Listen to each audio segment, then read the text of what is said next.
Well, I'm joined now by Doug Jones. He is the Democratic nominee for the U.S. Senate, who's now the man running against Roy Moore in Alabama. Mr. Jones, welcome. You're a former U.S. attorney. But other than that, I think a lot of people don't know about you outside of Alabama. So we get a chance to get to know you. Let me ask you this. Why do you believe you're qualified to be in the U.S. Senate? Well, first of all, Chuck, thanks for having me on today. It's been a big victory for us over the course of the last few months, and we're looking forward to this vigorous debate. You know, look, I've had a history of working with people, whether it was as the U.S. attorney who worked to put together a task force to investigate the Eric Rudolph case for the clinic bombing in Birmingham, whether it was going back in 1963 church bombing case and prosecuting the old Klansmen. I have a history of passion for equality, a passion for fairness, and people recognize that. We're going to be talking about issues that are important to everybody across the state. People in the state of Alabama know me. They've seen me over the years, and I think that they respect what I've done as a U.S. attorney in my professional career, and that's what people are looking for. They're looking for a change. How is it, you know, this is Alabama, and we know the Democratic Party hasn't had a lot of success in statewide races in quite some time. Why do you believe they should overlook your party? Because the average Alabama voter is going to sit there and say, you know, the Democratic Party that I see, whether it's Nancy Pelosi, Hillary Clinton, Barack Obama, that's not the Democratic Party that they've wanted to vote for. Why are you different? Well, because I think people are looking beyond that right now. First of all, I don't think they're seeing a lot with the Republican Party. I think what they're seeing is a lot of partisan rancor that affects everyone, whether it's a Democrat or Republican, especially in the state of Alabama. You know, the folks down here are looking for leadership. They want somebody who can reach across the aisle and talk to people. You don't really see that out of Washington from either Republicans or Democrats. People in Alabama want to have some dialogues. They want to be able to talk about those issues. That's what we've been talking about since I first announced my candidacy. That's what we're going to continue to talk about, and I think that's what people are most interested in. And I think, you know, Chuck, the health care debate, I think has really gotten people focused on issues rather than partisanship. They've been looking beyond the party because they don't understand what's going on, and they've been looking at the issues for themselves. Well, let's go through some of the issues that both have been coming up in the U.S. Senate now and issues you may be facing if you're elected. Let's start with health care. Senator Bernie Sanders came out with a single-payer Medicare for All proposal, was looking for some co-signers. About 15 Democrats in the Senate caucus did that. Would you have been one of those 15? Would you sign on to that? No, I don't think I'm not there on universal health care like that or Medicare for all. I do favor a public option for health care, but I need to look at those numbers. You know, that's going to be an expensive proposition, but that is one of a number of issues that need to be on the table. You know, the issues of Medicaid and Medicare, I think, are important. And I want, you know, folks need to remember, my opponent in this race has advocated getting the federal government out of health care altogether, which means doing away with Medicaid, which means doing away with Medicare. I want to make sure that we shore up our health care system. And I'm going to be looking at all the options, but I'm just not there on universal Medicare. Let me ask you about working with President Trump today. A Democratic Senator, Joe Donnelly, traveled with the president, is keeping an open mind on the president's tax cut proposal. Where are you on what you've seen from the president? And is he somebody that you can work with, or do you agree with other members of the Democratic Party that believe he's not fit for office? Well, no, I'm the kind of person that can work with anybody. I think that that's going to be the hallmark of what I bring to this table, as opposed to someone else who has his own personal agenda, no matter what that might be.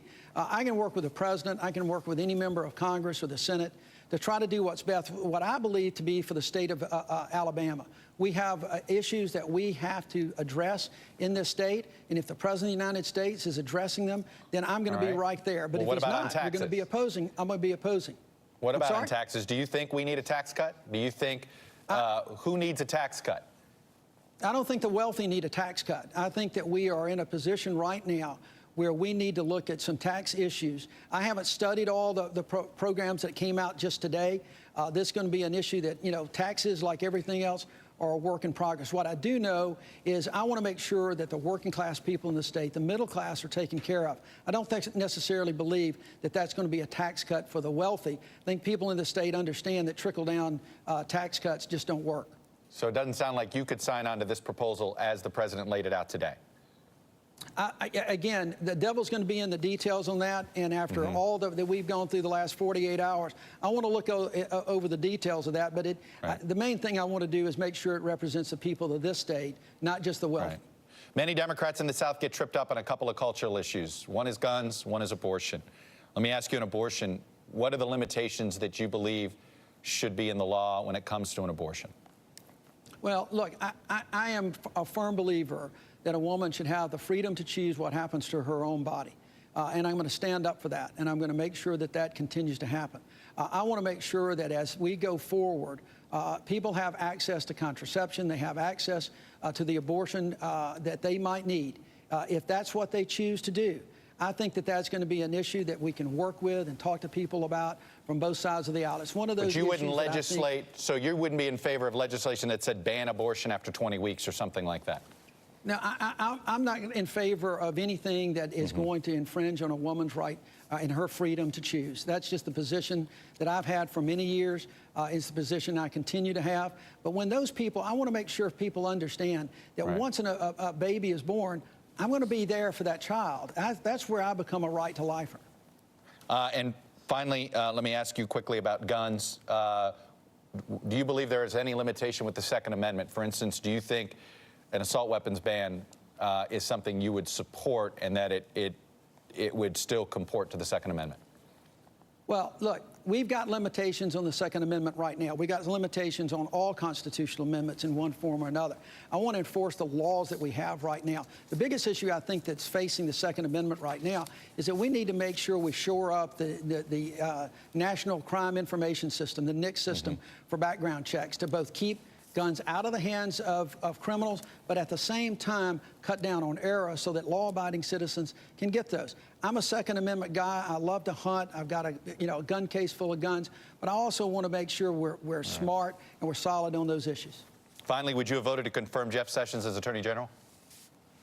I doubt that I would have voted to confirm Jeff Sessions. He was, I've known Jeff for a long time, but what I've seen, what I feared is exactly what I've seen, is that he's trying to roll back civil rights, access to the ballot box. Those are issues that are especially important to me. So at the end of the day, I do not believe that I would have voted to confirm him. All right, Doug Jones, I'm going to leave it there. Hope to catch up with you more on the campaign trail.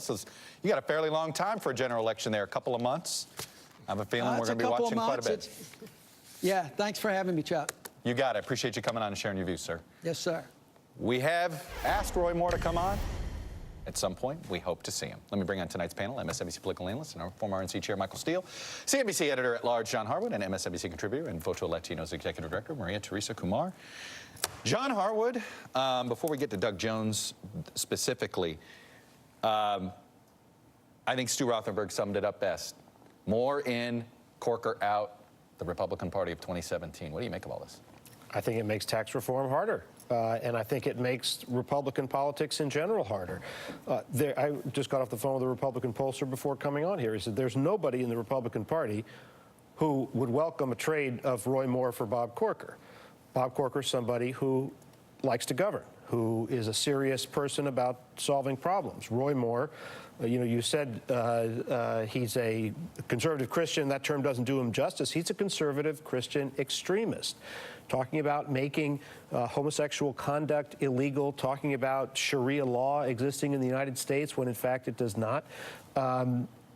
Those are all things that are going to be repellent to young people, that have the potential to embarrass the Republican Party.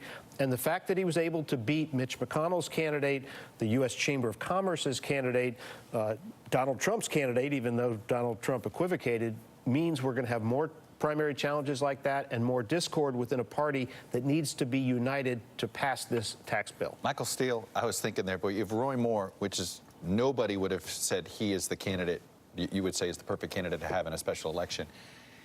Doug Jones feels like it meets the definition of who Democrats would be looking for. Well, you got to get a candidate that fits the state. I don't know if he fits the state, but he's the closest maybe that they could find. Right. No, he is, and he sounded like a guy who could pull some Republicans. He was trying. You could tell he was trying to straddle. I'm a center-left guy. He didn't quite say it like that, but he was trying to say that. A middle-aged white guy with a case full of guns and a Southern accent's a good start. It's a good start in Alabama. But then making the abortion argument the way he did. I looked over at Therese and I went, okay, not bad. I could see the politics of that working for him in a sense. The Democrats, though, have to get their act together as well. They can't sleep through this opportunity. They have to engage as much energy as they've put into other special elections this past year. They need to look at this one in a very unique and special way, because there is a body of Republican voices out there who are not going to be on board with Mr. Moore. And I think that that's something that they're probably, if they're smart, will take a look at. Well, Maria, I assume that if you're the Democrats, you campaign because you just want to shine a spotlight on Roy Moore, even if you lose to him. You just want the spotlight on him, right? Right, and that's something that you can later on, and that's something that you can go ahead and roll out. But let's not forget, Strange was not Mitch McConnell's first choice. He had asked the governor to identify a Republican woman. No, to McConnell's defense, he was not wrong. It was not Luther wrong. Strange was not the guy to That nominate. was not, right? No. And it was because he was reading the tea leaves. He understood that in order to actually activate a base that is a little uncomfortable right now with Trump would be to get more women voters. They're the ones that disproportionately came out for the election in Alabama. This time, there's almost voter fatigue. You saw 14% of that Turner base in the Republican Party come out. That's 4% less than we saw in the special election in August. So, if anything, I think Mitch McConnell is onto the right sentiment of actually let's expand the Republican Party, but are the people on the ground paying attention? What's troubles McConnell in? Is he or isn't he? I mean, I would say no. I'm not sure any Republican leader of this Senate caucus could do better than Mitch McConnell's done.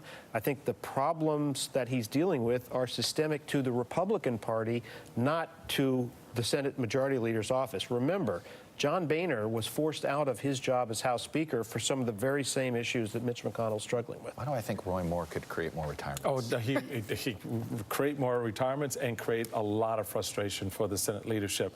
As I said a little bit earlier to some folks, you know, everybody was looking at the House and going, wow, that's kind of crazy land over there. Wait till the Senate. I mean, because he's going to bring that element into this conversation in the Senate, and that's not something they're used to. They've never been there before. No.